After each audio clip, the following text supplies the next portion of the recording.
Good morning. Class 11th Compulsory English. Lesson number 3 Subtitling. Title means to provide a heading to a given text. वो heading इस तरीके से provide की जाती है कि टेक्स्ट में पैराग्राफ में अंदर कंटेंट क्या है वो हेडिंग पढ़कर पता चल जाए.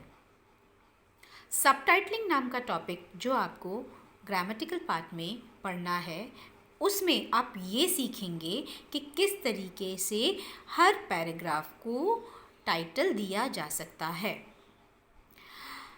आपने जब अनसीन पैसेज सॉल्व किया है तो आपने उसमें क्वेश्चन देखा होगा that please provide a suitable title to the given text और पैसेज. इसका मतलब एग्जामिनर ये चेक करना चाहता है कि हमारा वोकैबुलरी सेक्शन कितना स्ट्रॉन्ग है कि हम नियरली 2 to 4 वर्ड्स में उस पूरे पैराग्राफ को पूरे टेक्स्ट को कंसाइज करके उसका मेन आइडिया या थीम डिराइव आउट कर सकें. इसमें आपके पास जो पूरा एक पैराग्राफ दिया गया है प्रैक्टिस पर्पस के लिए आपको उसमें हर पैराग्राफ को अलग अलग कैटेगरी में पैराग्राफ नंबर में डिवाइड करके हर पैराग्राफ को हेडिंग प्रोवाइड करना है ताकि आपकी प्रैक्टिस हो सके कि किस तरीके से टेक्स्ट को हम टाइटल कर सकते हैं.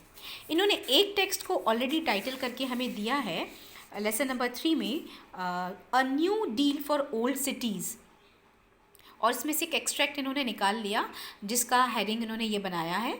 इसके अलावा इन्होंने एक और पैराग्राफ जो the depth of urban decay in India came to global notice during the pneumonic plague of 1994 के बारे में बताया गया है जिसका मेन हेडिंग उन्होंने दिया है अर्बन डिके. तो इसी के बेसिस पर इसे रीड करके आप बाकी जो पैराग्राफ्स हैं उसे टाइटल करेंगे.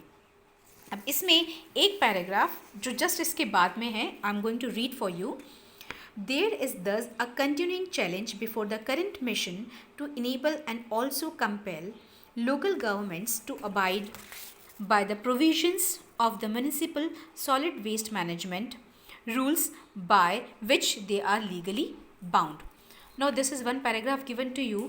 Now you have to give a suitable title to this content so that we can easily find out with the help of that heading, that with the title, what is written inside of it. अब हमने क्या पढ़ा इस paragraph में. There is thus a continuing challenge before the current mission to enable and also compel local governments to abide by the provision of the municipal solid waste management rules by which they are legally bound.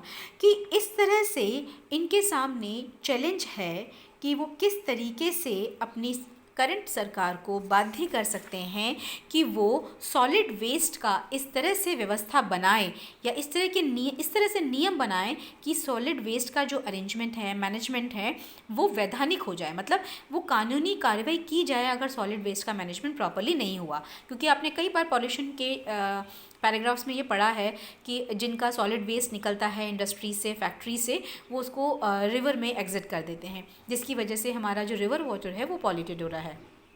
तो इस content में इस matter में ये paragraph में ये लिखा हुआ है. अब अगर हमें इस पैराग्राफ को हेडिंग देनी है तो हम क्या हेडिंग प्रोवाइड करें जिससे इस पैराग्राफ के अंदर क्या लिखा है वो क्लियर हो जाए. तो हम legal commitment legal boundation for solid waste management इस तरह का कोई हेडिंग दे सकते हैं जिससे पता चल जाए कि इसके अंदर क्या लिखा है. अब इसी तरह से आपको आगे कुछ पैराग्राफ्स मिले हैं लिखे हुए तो आपको उन्हें पढ़कर उसकी हेडिंग प्रोवाइड करनी है. That's all for the day. Thank you. Have a nice day.